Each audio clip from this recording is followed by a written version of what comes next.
Hey guys, Luke here. I'm here to preview round 22 of the 2015 NRL Premiership. Now, usually I use Fox Sports team lineups to just have it on the screen or whatever, but as you can see here, they haven't done anything. So we won't be using Fox Sports. We'll be using League Unlimited, which is a really good site.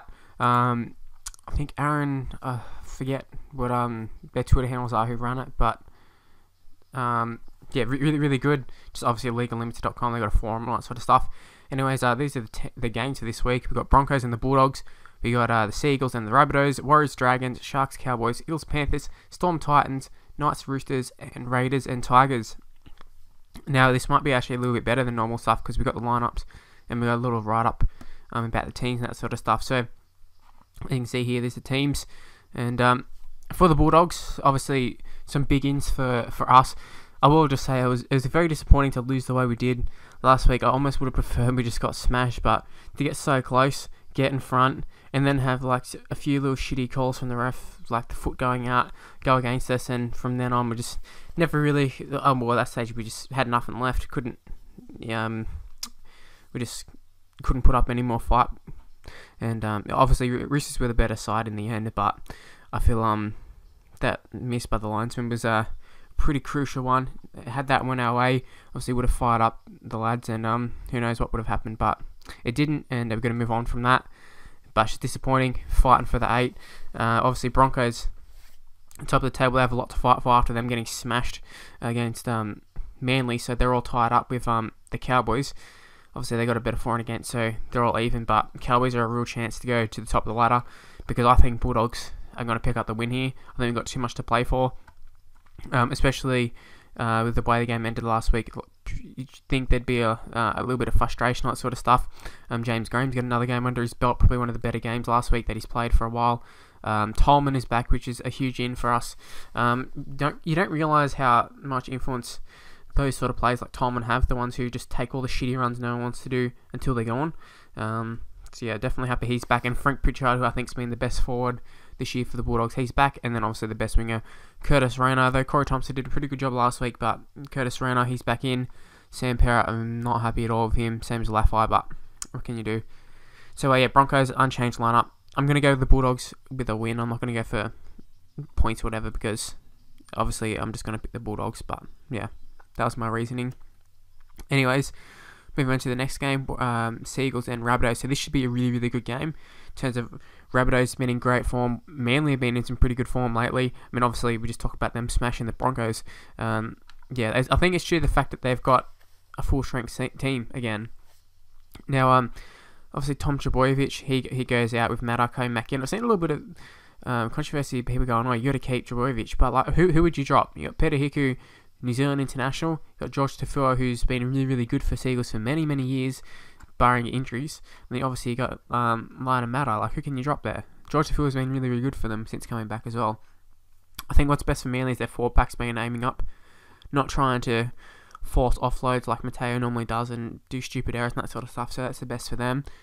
Rabbitohs, on the other hand, just too good. Last week they weren't great, but they got away with it, and that's what happens with those sort of good sides. Even when they're not playing good, they can still get the win. So I'm going to pick the Rabbitohs to win, because I think Manly, it might just be too much for them to get up again after beating the Broncos. But yeah, I thought the last 2 weeks they weren't going to win, so it wouldn't surprise me at all if they come out and smash the Rabbitohs. So moving on to and we'll go Rabbitohs 1-12, by the way. So New Zealand taking on St George.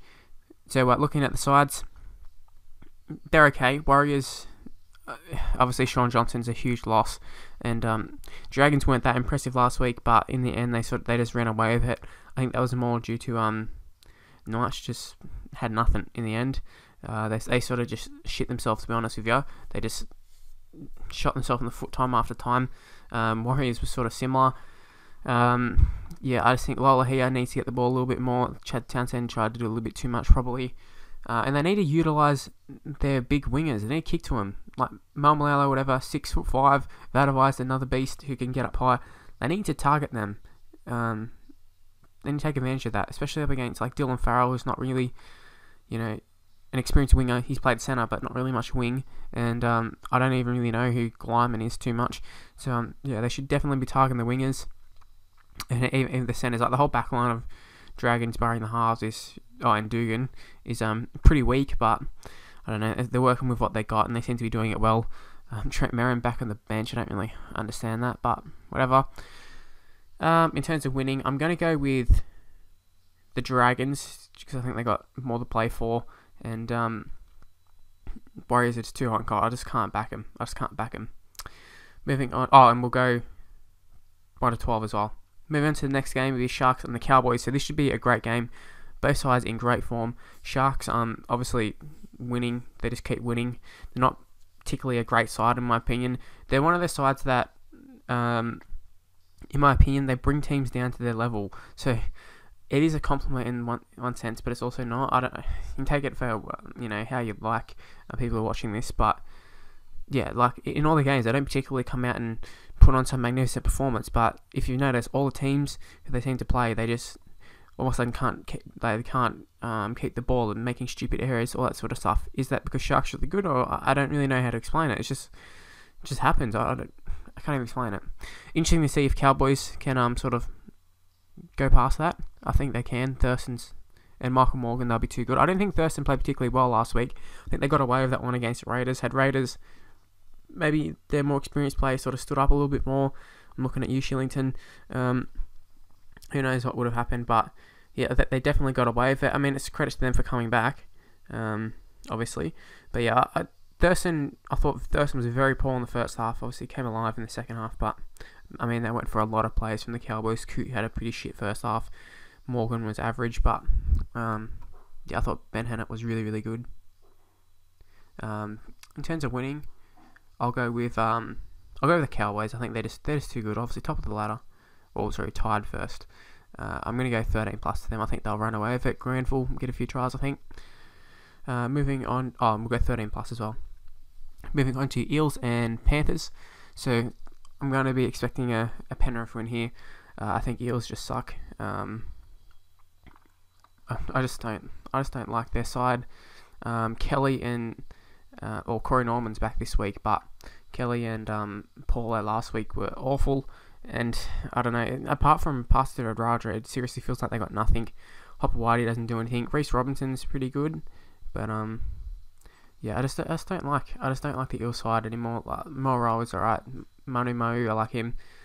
I think if I can pronounce the words, I do think Norman will be a big plus for them. I think he'll add a lot, but just be interesting to see how fit he is, how involved he will get, because he hasn't played for a while. Penrith side though, still got Will Smith, still got a lot of injuries, although Soward's still there, so I'm expecting they'll be able to get a win. If they can get to Mansour, they should be okay, but I mean the centres, like Vare still not playing, like Jennings is out, so another injury. Coruscant comes in though, so I don't know, they haven't really made up their mind on Seguiaro, whether he can play the whole game or not, but anyways. In terms of who's going to win, obviously I've already picked the Panthers, and I'm going to say 13 plus. I think they'll blitz the Eels. Although Eels are one of those sides where if things can just work out for them, then they could smash them. Oh, also Takarangi is a big in as well. And obviously Hopper Whitey didn't play last week, but I don't really like Hopper Whitey too much. Moving on to the Storm and the Titans. So here's their little write-ups and that sort of stuff. Storm, they've been playing okay. Haven't been like outstanding or anything, but they've been alright. I think Munster's finding his feet at fullback. Obviously, Corabiti's been in great form. They've got a big strong forward pack. They got a lot of good players. Obviously, the big three. Well, obviously not the big three anymore because Slater's not there, but they still got Cameron Smith and Cooper Cronk. Obviously, not quite as good as Slater, but Munster's been doing an okay job, enough to sort of just fill in the gaps there. But yeah, I think sort of finding their feet, the Storm. I thought for a little while they were going to just plummet down the ladder, but it seems to be turning around. They've got a few easy games coming up in the draw, and they should be able to build up a bit of confidence for the finals. Titans, on the other hand, they played pretty well last week. Yeah, I think Caesar had a pretty good game. Caesar and LG got a good combination. Hoffman and Faluna's not the best, but he's played a fair bit of football with those guys. So, yeah, he's tried to improve in there. So, I suppose he's a good option for them. Nate Miles back in, he'll be a big inclusion. yeah, Greg Bird, his first game back last week. There's a lot of players who sort of been coming back from injury. Now they got a few games under their belt. Should be a lot better, but I'm still going to go with the Storm win, 1-12. Move on to Knights and the Roosters. Now this should be an absolute flogging for the Roosters. They should smash the shit out of the Knights. But in saying that though, I didn't think Knights had any chance last week against the Dragons. Obviously Roosters are a lot better than Dragons, but I didn't think Roosters played that well last week. Well, they played well for 20 minutes. And if they can put that up against the Knights, I don't think Knights will be able to come back. I think they'll be enough. But they don't want to take the foot off the pedal too much, Roosters, because they'll find themselves in a bit of trouble. Kennedy comes in, and so does Isaac Liu, Elliott and Moa out. Now, I've seen people saying Elliott, he's been like really good and all that sort of stuff. I thought he was atrocious last week. I thought he was the cause, him and Ferguson were the cause of like every single try that went down that side. It wasn't like any particular like great play. It's just them making bad reads and that sort of stuff. Yeah, I thought they had bad games myself. Although Ferguson, you can't say anything bad about him. I mean, he did score the try, but I mean, any half-decent centre should have scored that try with that much space. Anyways, yeah, Roosters, I'm going to say 13, let's say 20 plus. Moving on to Raiders taking on the Tigers. Now, this should be another good one. Tigers obviously had a big win against the Storm. Storm, I was saying they were in pretty good form, but last week, probably not. Yeah, Tigers were very, very good. Tedesco and that, especially like Moses and Brooks starting to find their feet. They've been talking about how they've changed their game plan, that sort of stuff, and it seems to be working. I mean, keep doing what's working for you, I'd say. Raiders, it's been working out for them for like huge margins of the game. There's been so many times where they get a big lead and been run down, or there's been tight games and they've lost. So they just need that sort of killer instinct where, you know, they get that lead and they can sort of put the sword in. And it might be a good time to take on the Tigers. A bad time to take on the Tigers, full of confidence. But at the same time, Tigers are a team that if you can get some early blows in like Raiders had been doing, I'm not sure that they'd be able to make a big comeback like some of the other sides. So with that, I'm going to be picking the Raiders, especially because they're at home. Although Josh Hodgson and Solly all out are huge losses. I'm not really sure how they're going to cover that. Like Glenn Buttress, I'm not a huge fan of him, but I'm still going to pick the Raiders, 1-12. And yeah, that's the end of the video. Hopefully you've enjoyed it. Sort of rambled on a little bit longer than what I normally do, I think, but I think this is a good site, League Unlimited. Go out and check it out. And if you can leave a like, it'd be very much appreciated. Subscribe to my channel. Leave a comment. What are your predictions for this week? And follow me on Twitter at Mr. Luke on YT. Facebook page in the description below. And I'll see you for my next video. Bye.